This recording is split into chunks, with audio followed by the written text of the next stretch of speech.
धड़कन बढ़ी गई। तू मुस्कुरा के मारलू आँख, दिलवा के धड़कन बढ़ी गई। तोहरा गोरे गाल के देख, तोहरा गोरे गाल के देख ई दीवाना हो गई।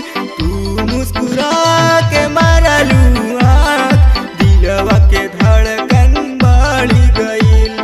तू मुस्कुरा के मारलू आँख, दिल के धड़कन बढ़ी गई।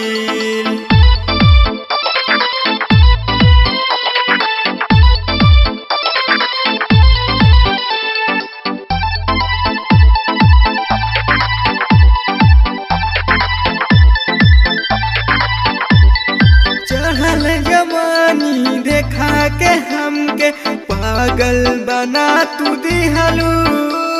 सेक्सी फिगर देखा के केतना घायल करा तू दिहलू, घायल करा तू दिहलू, घायल करा तू दिहलू। चढ़ल जवानी देखा के हमके पागल बना तू दिहलू। सेक्सी फिगर देखा के केतना घायल करा तू दिहलू। तोहरा ढोड़ी खातिर गोरी ना जाने कितना मार भइल।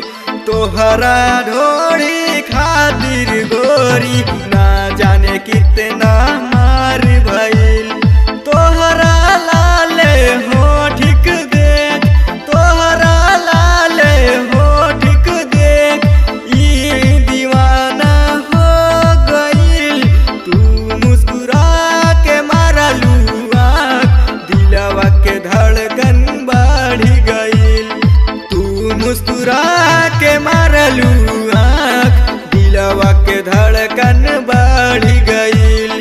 तू मुस्कुरा के मारलू आँख, दिलवा के धड़कन धड़क गइल।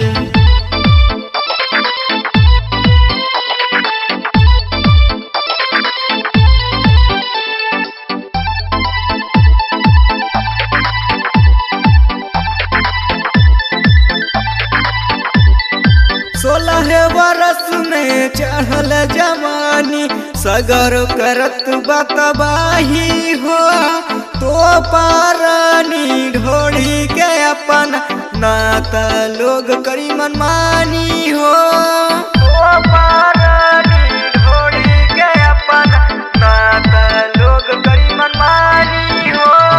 16 बरस में चढ़ल जवानी, सगर करत बतबाही हो। तो पारानी ढोड़ी के अपन नाता लोग करी मनमानी हो। तोहर देख के जवानी गोरी, किरण के पसीना छूट गई। तोहर देख के जवानी गोरी, धर्मेंद्र के पसीना छूट गई। तोहरा गोरे गाल के देख, तोहरा गोरे गाल के देख रोहित दीवाना हो गइल। तू मुस्कुरा के मारलू आँख, दिलवा के धड़कन बढ़ी गइल।